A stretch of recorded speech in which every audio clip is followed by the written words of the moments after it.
नमस्कार, आप देख रहे हैं सियासत समाचार और इस खास रिपोर्ट में महाराष्ट्र में गरमाई सियासत से जुड़ी कुछ बेहद अहम जानकारियां हम आपको देंगे। महाराष्ट्र की राजनीति को लेकर एक सवाल जो अब तक लगातार उठ रहा है, वो सवाल ये है कि आखिर शिवसेना का असली मालिक कौन होगा। धनुष बाण वाला चुनाव चिन्ह किसके पास जाएगा? एकनाथ शिंदे या उद्धव ठाकरे? किसका दबदबा शिवसेना पर कायम रहेगा? ये कुछ ऐसे सवाल हैं जिनका फैसला अब चुनाव आयोग करेगा। सुप्रीम कोर्ट ने मंगलवार को उद्धव ठाकरे गुट को बड़ा झटका देते हुए फैसला सुनाया और ये कह दिया कि असली शिवसेना और पार्टी के चुनाव चिन्ह पर फैसला चुनाव आयोग कर सकता है। उद्धव ठाकरे गुट ने सुप्रीम कोर्ट में याचिका दायर की थी कि असली शिवसेना पर फैसला चुनाव आयोग नहीं कर सकता। उद्धव गुट की इस याचिका को सुप्रीम कोर्ट ने खारिज कर दिया। महाराष्ट्र में इस साल जून के महीने में बड़ा सत्ता परिवर्तन हुआ है, जिसके बाद शिंदे गुट खुद को असली शिवसेना बताते हुए पार्टी के चुनाव चिन्ह धनुष बाण पर लगातार दावा कर रहा है। ये मामला फिलहाल चुनाव आयोग में है। शिंदे गुट अब भी अपने आप को असली शिवसेना बता रहा है।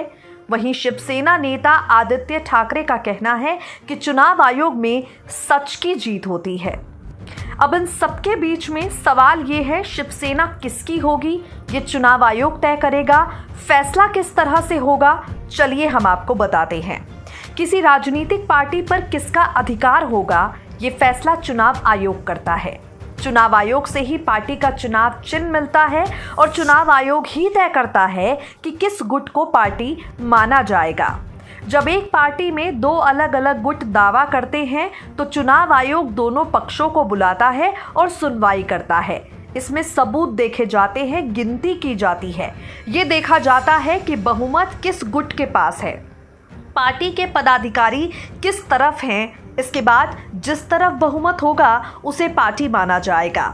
अक्टूबर 1967 में जब एसपी सेन वर्मा मुख्य चुनाव आयुक्त बने तो उन्होंने एक चुनाव चिन्ह आदेश बनाया जिसे सिंबल ऑर्डर 1968 कहा जाता है।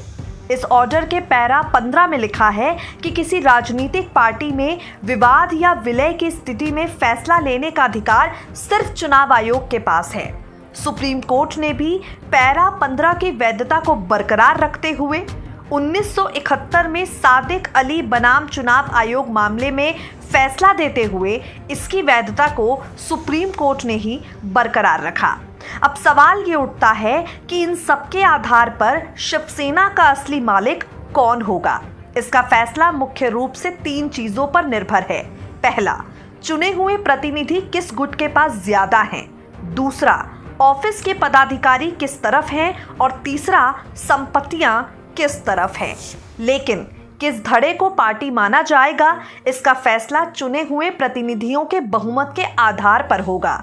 मसलन जिस धड़े के पास ज्यादा चुने हुए सांसद विधायक होंगे उसे ही शिवसेना माना जाएगा।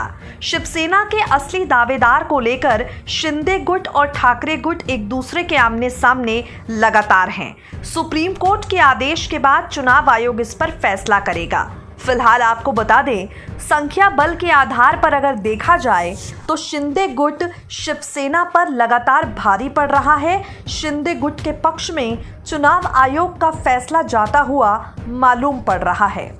ऐसी ही तमाम खबरों के लिए चैनल को सब्सक्राइब करें और वीडियो को लाइक करना बिल्कुल ना भूलें।